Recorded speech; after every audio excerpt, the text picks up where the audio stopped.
Prime minister अपना घर scheme 2026 में अप्लाई करने के लिए आपने इस वेबसाइट पे आना है, apnaghr.gov.pk।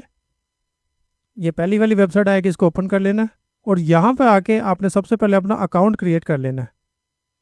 अगर आपने पहले से अकाउंट बनाया हुआ है तो सिंपल आपने लॉगिन करना है, वरना ये जो नीचे क्रिएट अकाउंट का बटन बना है इसको आपने क्लिक करना है और यहाँ पे आके आपने अपनी रजिस्ट्रेशन कर लेनी है।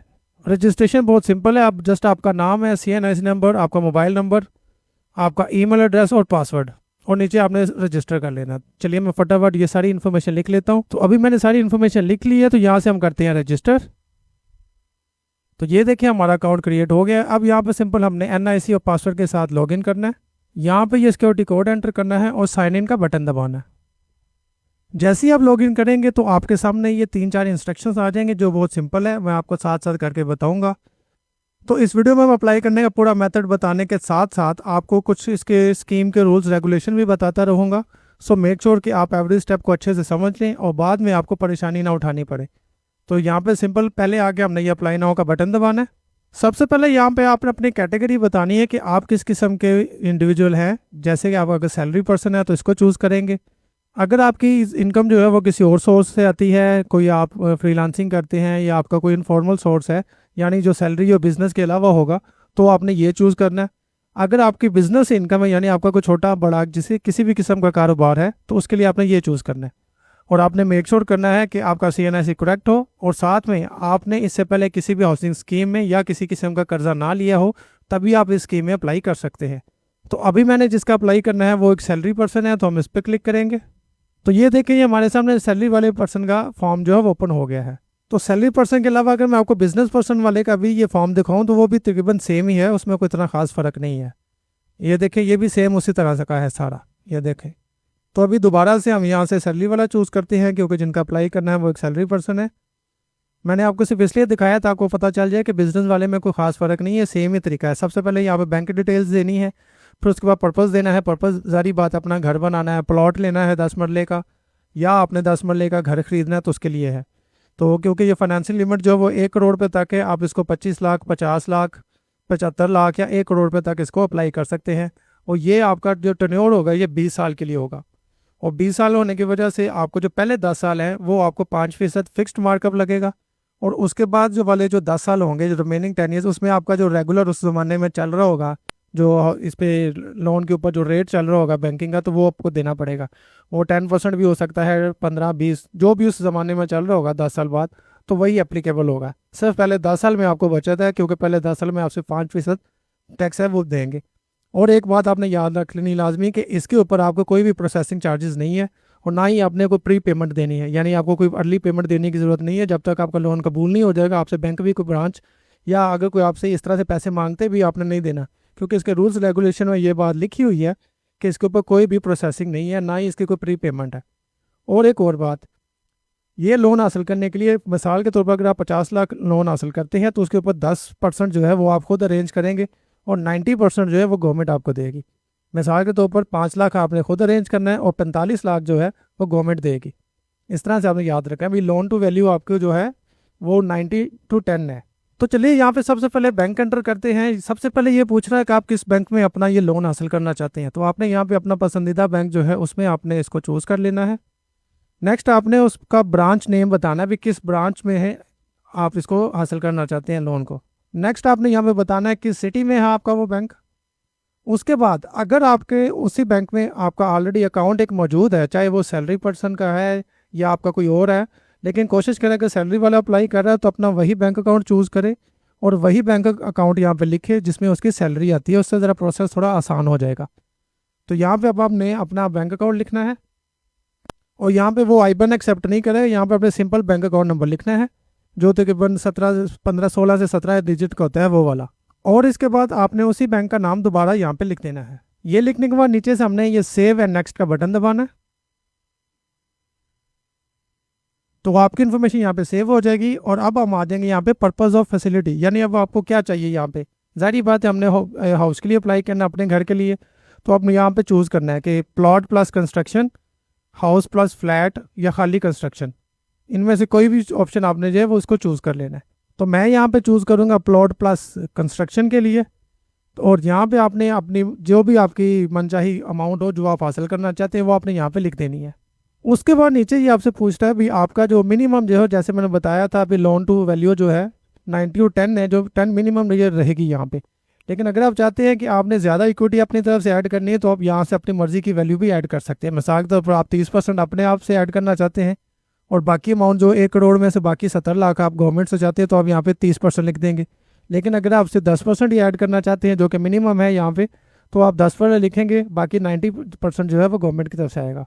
इसके बाद नेक्स्ट अब आपने बताना है कि आपकी जो प्रॉपर्टी जो आप यहाँ पे परचेज करना चाहते हो प्लॉट प्लस कंस्ट्रक्शन वो किस सिटी में है, उस सिटी का नाम लिखेंगे। नेक्स्ट यहाँ पे आपने लोन की टेन्योर बतानी है, कितने साल के लिए आपको चाहिए। आप अपनी मर्जी से चूज़ कर सकते हैं लेकिन मैक्सिमम यहाँ पे जो है वो 20 ईयर है, तो आपने 20 ही चूज़ कर लेना है। आप कम चूज़ करना चाहो तो कर सकते हैं। ये लिखने के बाद आपने इसको सेव एंड नेक्स्ट करना है। अब नेक्स्ट यहाँ पे आपने अपनी पर्सनल इन्फॉर्मेशन एंटर करनी है सारी, जिसमें जैसे आपका CNS इशू डेट पूछ रहा है, डेट ऑफ बर्थ है, ये मैं साथ साथ फिल करते रहता हूँ और साथ में हम इसको डिस्कस करते रहते हैं। जैसे सबसे पहले CNS इशू डेट है, उसके बाद आपकी डेट ऑफ बर्थ है। नेक्स्ट ईमेल खुद से ले लेगा वो। यहाँ पर अब आपने अपना मोबाइल नंबर एंटर करना है जो आपने पहले रजिस्ट्रेशन के टाइम पे यूज़ किया था, आप सेम वही दोबारा यूज़ कर सकते हैं। फिर आपका जेंडर आ जाएगा, आपके फादर का नाम आ जाएगा। फादर नेम के बाद आपने यहाँ पे फादर का NIC नंबर लिखना है। उसके बाद आपने बताना है कि अगर आप मैरिड हैं तो आपके नीचे कितने यानी आपके बच्चे कितने हैं, तो वो सब डिटेल यहाँ पे लिखेंगे। अगर आपके कोई ज़ेरे कफ़ालत लोग नहीं हैं तो यहाँ पे आप इसको ऐसे ही छोड़ देंगे तो ये चल जाएगा। नेक्स्ट अब यहाँ पे अपने मदर का नाम लिखना है। मदर नेम लिख लेने के बाद आपने अपने करंट जो रेजिडेंस है आपको उसका स्टेटस बताना है। क्या वो आपका अपना घर है, आप रेंट पे रह रहे हैं, या आपका रेंटेड अपार्टमेंट है, रेंटेड हाउस है, किसी हॉस्टल में है, या लिविंग विद फैमिली है, या अदर है। तो जो आपके रेलिवेंट यहाँ पे ऑप्शन होगी आपने उसको चूज़ कर लेना। मैं फ़िलहाल लिविंग विद फैमिली कर रहा हूँ। और अगर आप रेंट पे रहते हैं तो यहाँ पे अपने रेंट की अमाउंट बतानी होगी। अगर रेंट पे नहीं है जैसे लिविंग विद फैमिली है तो इसको आप 0 ही छोड़ सकते हैं। फिर आपने प्रोविंस चूज़ करना है अपना। प्रोविंस के बाद आपने रेलिवेंट जो आपकी डिस्ट्रिक्ट है उसको चूज़ करना है। फिर नीचे आपने करंट अपना जो है रेजिडेंस एड्रेस आपका वो आपने यहाँ पे लिखना है। नेक्स्ट ये मेलिंग एड्रेस भी लिखना है, तो अगर आपका परमानेंट और मुस्तकिल एड्रेस। नेक्स्ट यहाँ पे अपने मेलिंग एड्रेस लिखना है, आप चाहे दोनों सेम भी लिख सकते हैं। इसके बाद यहाँ पे आपके को एप्लीकेंट की इन्फॉर्मेशन देनी है आपने। मिसाल के तौर पर अगर आप खुद अकेले अप्लाई नहीं कर रहे, आपका भाई भी आपके साथ अप्लाई करना चाह रहा है, तो वो एक ही एप्लीकेशन में दोनों एंटरटेन हो जाएंगे। यहाँ पे आप जैसे यस पे क्लिक करेंगे तो यहाँ पे आपने अपने उस भाई की, अपने वाइफ की जो भी इन्फॉर्मेशन होगी वो यहाँ पे एंटर करनी है। मिसाल के तौर पर उसका नाम आ जाएगा, उसके साथ रिलेशन क्या आपका, वो सन है, डॉटर है, वाइफ है, जो भी को एप्लीकेशन आपका इसमें बनेगा तो आप उसकी इन्फॉर्मेशन देंगे। अगर कोई नहीं है तो आपने सिंपल नो कर देना। अगर है तो आपने यहाँ पे यस करना है और यहाँ पे उसकी डिटेल एंटर करनी है। मेरे केस में यहाँ पे है तो इसलिए मैं इसकी इन्फॉर्मेशन एंटर कर दूंगा।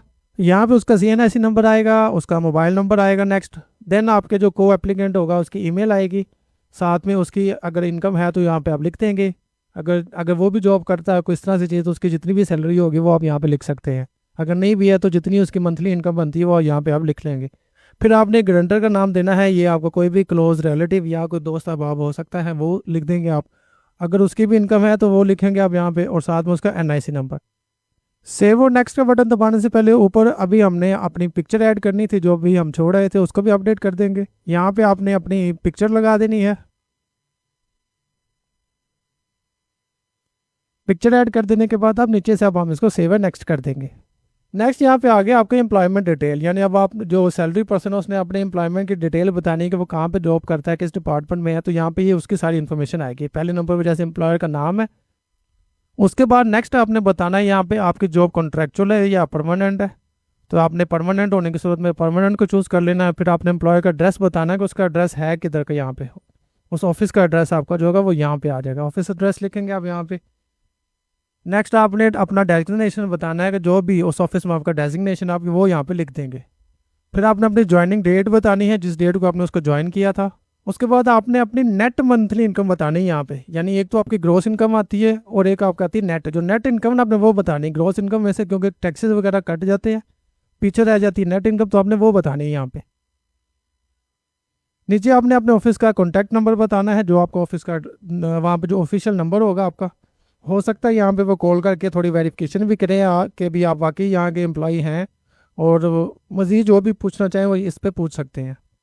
ऑफिस का नंबर लिख लेने के बाद यहाँ पे आप पूछ रहे हैं भी अगर आपके यानी अगर आप इससे पहले किसी और डिपार्टमेंट में काम कर रहे थे और अब आप करंट डिपार्टमेंट में काम कर रहे हैं, तो यहाँ पे अपने प्रीवियस डिपार्टमेंट जो अभी आप काम कर रहे हो उससे पिछले डिपार्टमेंट का नाम जो है वो आपने यहाँ पे लिखना है। अगर कोई होगा लिख दे, नहीं होगा तो इसको आप खाली भी छोड़ सकते हैं। ये इन्फॉर्मेशन फिल कर लेने के बाद आपने सेव एंड नेक्स्ट का बटन दबा, तो ये यहाँ तक आपकी इन्फॉर्मेशन सारी सेव होगी। अब हमने यहाँ पे अपने डॉक्यूमेंट्स अपलोड करने हैं, जिसमें सबसे पहले आपके CNS की फ्रंट बैक है, फिर आपके एम्प्लॉयमेंट सर्टिफिकेट है। यानी एम्प्लॉयमेंट सर्टिफिकेट से क्या मुराद है, आप अपने ऑफिस में अप्लाई करेंगे, अप्लाई करने के बाद वहाँ से आपको एक सर्टिफिकेट मिल जाएगा कि हाँ जी आप हमारे एम्प्लॉई हैं और यहाँ पे स्टेट से काम कर रहे हैं। फिर अकाउंट मेंटेनेंस सर्टिफिकेट ये होता है आपका बैंक अकाउंट का, जो आपने कम से कम पिछले 6 माह का लेना होता है, वो आपको बैंक आपका जारी करता है कि ये आपका अकाउंट हमारे पास होल्ड है पिछले 6 माह से, ये इतनी देर से, वो उसमें लिख देते हैं।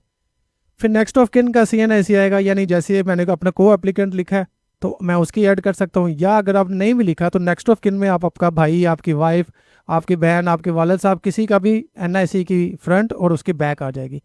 फिर यहाँ पे आपकी सैलरी स्लिप अपलोड होगी और ये 6 मंथ की बैंक स्टेटमेंट। ये अकाउंट मेंटेनेंस सर्टिफिकेट होगा, अलग चीज़ है ये भी नोट कीजिएगा। और ये आपके 6 मंथ की जो बैंक स्टेटमेंट, ये अलग चीज़ होगी, ठीक है। इसको आपने मिक्स नहीं करना, मेंटेनेंस अलग से लेनी है, स्टेटमेंट आपने अलग से लेनी है।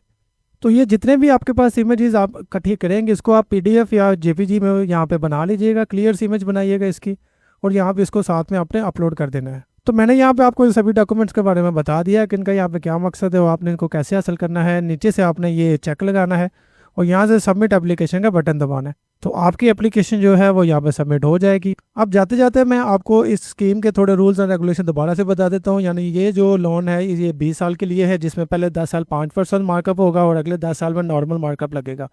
उसके बाद आप 25 लाख, 50 लाख, 75 लाख या 1 करोड़ तक का लोन ले सकते हैं, जिससे आप 10 मरले का फ्लैट, 10 मरले का प्लॉट या 10 मरले के प्लॉट के ऊपर अपने कंस्ट्रक्शन वगैरह कर सकते हैं। इसमें आपके कमर्शियल बैंक्स भी शामिल है, इस्लामिक बैंकिंग भी शामिल है, माइक्रो फाइनेंस बैंक भी, और हाउस बिल्डिंग फाइनेंस कॉर्पोरेशन भी इसमें शामिल है। इसकी आपसे कोई प्रोसेसिंग कॉस्ट नहीं ली जाएगी और ना ही आपसे कोई प्री पेनल्टी आप पे ऐड डाली जाएगी इसकी। और जो लोन टू इक्विटी रेशो इसमें वो 90% लोन आपको गवर्नमेंट देगी और 10% इक्विटी मिनिमम आपने ऐड करनी है। ज़्यादा आप अपनी तरफ से ऐड करना चाहें तो मैंने फॉर्म के दौरान आपको बता दिया था, आप उसमें ज़्यादा भी कर सकते हैं। तो आई होप आपको इस वीडियो की समझ आ गई होगी कि आपने किस तरह से इस लोन स्कीम में अप्लाई करना है और अपने घर की कंस्ट्रक्शन वगैरह आप कर सकते हैं। तो अगर वीडियो पसंद आई तो उसको लाइक, शेयर और चैनल को सब्सक्राइब ज़रूर कीजिएगा। मैं मिलता हूँ अगली वीडियो के साथ, तब तक के लिए अल्लाह हाफिज़।